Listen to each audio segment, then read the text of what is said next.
Rules for improvement. A desire arises. Now think whether this would be good for you. If it is not, use your willpower to kill out the desire. But on the other hand, if it is a righteous desire, summon all your willpower to your aid. Crush all obstacles that confront you, and secure possession of the coveted good. Slowness in making decisions. This is a weakness of willpower. You know you should do something, but you delay doing it through lack of decision. It is easier not to do a certain thing than to do it, but conscience says to do it. The vast majority of persons are failures because of the lack of deciding to do a thing when it should be done. Those that are successful have been quick to grasp opportunities by making a quick decision. This power of will can be used to bring culture, wealth, and health. Some special pointers. For the next week, try to make quicker decisions in your little daily affairs. Set the hour you wish to get up and arise exactly at the fixed time. Anything that you should accomplish, do on or ahead of time. You want, of course, to give due deliberation to weighty matters, but by making quick decisions on little things, you will acquire the ability to make quick decisions in bigger things. Never procrastinate. Decide quickly one way or the other, even at the risk of deciding wrong. Practice this for a week or two and notice your improvement. The lack of initiative. This too keeps many men from succeeding. They have fallen into the way of imitating others in all that they do. Very often we hear the expression, "He seems clever enough, but he lacks initiative." Life for them is one continuous grind. Day after day they go through the same monotonous round of duties, while those that are getting along are using their initiative to get greater fullness of life. There is nothing so responsible for poverty as this lack of initiative, this power to think and do for ourselves. You are as good as anyone. You have willpower, and if you use it, you will get your share of the luxuries of life. So use it to claim your own. Don't depend on anyone else to help you. We have to fight our own battles. All the world loves a fighter, while the coward is despised by all. Every person's problems are different, so I can only say, analyze your opportunities and conditions and study your natural abilities. Form plans for improvement and then put them into operation. Now, as I have said before, don't just say, "I'm going to do so and so," but carry your plan into execution.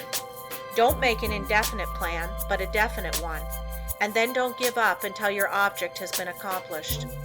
Put these suggestions into practice with true earnestness, and you will soon note astonishing results, and your whole life will be completely changed.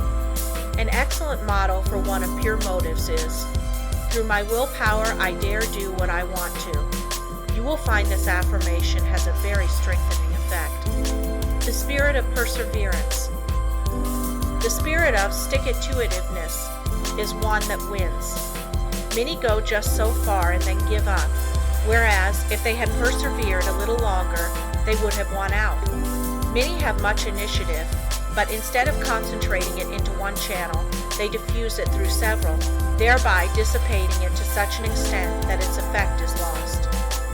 Develop more determination, which is only the will to do, and when you start out to do something, stick to it until you get results. Of course, before starting anything, you must look around and see what the finish leads to. You must select a road that will lead to somewhere, rather than nowhere. The journey must be productive of some kind of substantial results. The trouble with so many young men is that they launch enterprises without any end in sight. It is not so much the start as the finish of a journey that counts. Each little move should bring you nearer the goal which you plan to reach before the enterprise began. Lack of perseverance is nothing but the lack of the will to do. It takes the same energy to say, "I will continue," as to say, "I give up." Just the moment you say the latter, you shut off your dynamo, and your determination is gone. Every time you allow your determination to be broken, you weaken it. Don't forget this.